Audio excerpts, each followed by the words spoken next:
une vidéo sur la dérivabilité avec la correction d'un exercice qui se base sur une approche graphique qui pose souvent problème aux élèves.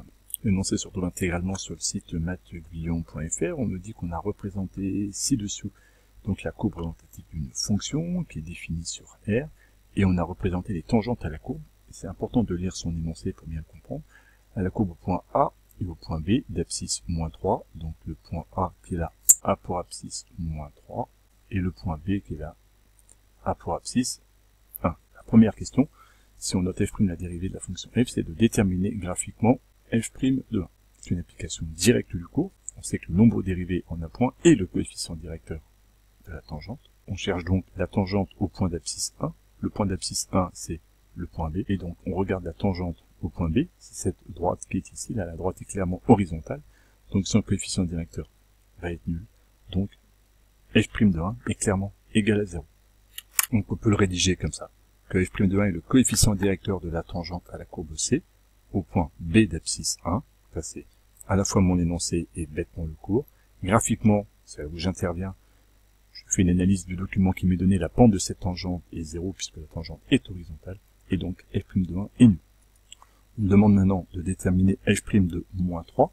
f' de moins 3, c'est clairement le coefficient directeur de ma tangente au point A, donc c'est la tangente qui est ici, on va chercher son coefficient directeur. On n'a pas d'autres points qui me sont donnés de cette tangente, donc on est vraiment dans une lecture graphique, c'est indiqué comme ça, déterminé graphiquement. Donc je peux voir qu'en me déplaçant d'une unité horizontalement, regardez bien que l'unité fait 2 carreaux, je n'arrive pas vraiment à lire de combien je monte. Si je me décale de 2 unités horizontalement, eh bien il faut monter de une demi-unité verticalement. En se décalant de 2 unités horizontalement, on monte de 1 demi verticalement.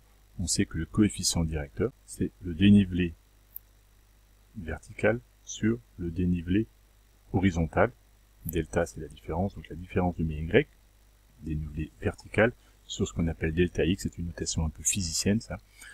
On pourrait l'écrire sinon dénivelé vertical sur dénivelé horizontal, ce qui ferait donc ici 1 demi sur 2, soit 1 quart. On obtient donc que le coefficient directeur de cette droite est 1 quart, ce qui veut dire que f' de moins 3 est 1 quart, et donc f' de moins 3, le coefficient directeur, même phrase que tout à l'heure, à la courbe C, mais en A, au point d'abscisse moins 3, et donc graphiquement est 1 quart, on ne demande pas de justificatif, et on peut donc conclure qu'f' de moins 3 est égal à 1 quart. Dans cette nouvelle question, on me donne la valeur de f' de 0, qui vaut 1, c'est-à-dire que la tangente en 0 ici va avoir un coefficient directeur de 1, et on me donne un point C de coordonnées 0, 3 demi, qui est ici, qui appartient à ma courbe.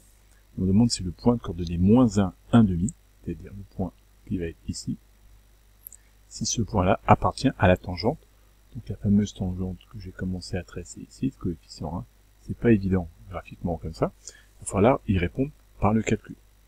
Pour le savoir, eh bien on sait que la tangente de la courbe au point C, c'est une droite évidemment, et elle s'écrit forcément sous la forme, son équation, y est égale à mx plus p. Et la question c'est de déterminer les deux coefficients m et p de mon équation de droite, coefficient directeur et ordonnée à l'origine. Ce que je sais, tout le cours tourne là-dessus, c'est que le coefficient directeur de ma tangente, c'est le nombre dérivé au point considéré. Donc comme je suis au point d'abscisse 0, et qu'on m'a donné f' de 0 qui vaut 1, eh bien forcément le coefficient directeur de ma droite vaut 1. Donc m est égal à 1. Il me reste maintenant l'ordonnée à l'origine. Vous devez savoir que l'ordonnée à l'origine, eh bien c'est la hauteur où ma droite va couper l'axe des ordonnées.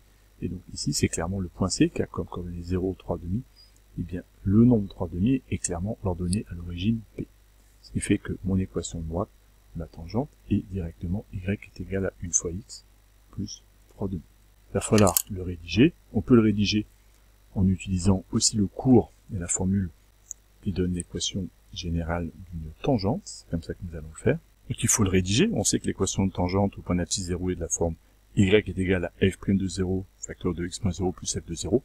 C'est une autre façon de le calculer que celle que j'ai proposée précédemment, mais c'est exactement pareil. On calcule f' de 0 qui est égal à 1, c'est donné f de 0 qui vaut 3,5.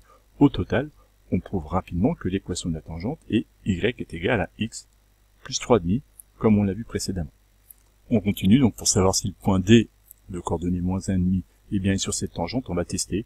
Et si x est égal à moins 1, alors on calcule x plus 3,5, ce qui fait moins 1 plus 3,5, ce qui fait 1,5. Et là, on trouve bien l'ordonnée du point D. Donc, on peut conclure que les coordonnées -1, 3 nuit vérifient l'équation de la tangente, ce qui permet de dire que le point D appartient bien à cette tangente. Cette question n'était pas difficile, il suffisait de suivre tranquillement son petit raisonnement. La dernière question me demande de comparer f' de -2 et f' de 3 et savoir si cette inégalité-là est vraie.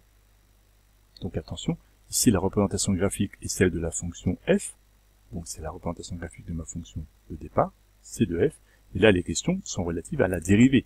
On a bien comparé f' de 2 et f' de 3. Donc il ne s'agit pas de regarder les images ici, puisque là on comparerait f de -2 et f de 3, ce qui n'est pas la question. Comment peut-on estimer f' de -2?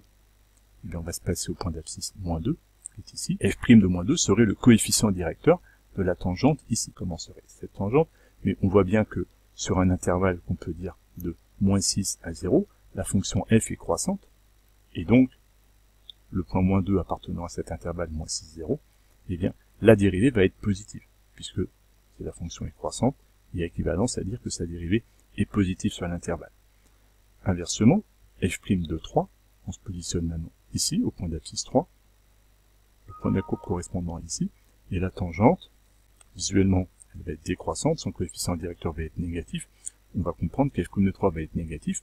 Pour le prouver, il suffit de dire que sur l'intervalle 1, 6 par exemple, la fonction est décroissante, c'est visuellement évident, donc comme 3 appartient à cet intervalle, et bien nécessairement, f' de 3 va être négatif, puisque comme la fonction est décroissante sur l'intervalle, sa dérivée est négative. Voilà ce qu'on peut rédiger sur la copie. F elle est croissante sur l'intervalle moins l'infini 1, et le nombre -2 appartient à cet intervalle.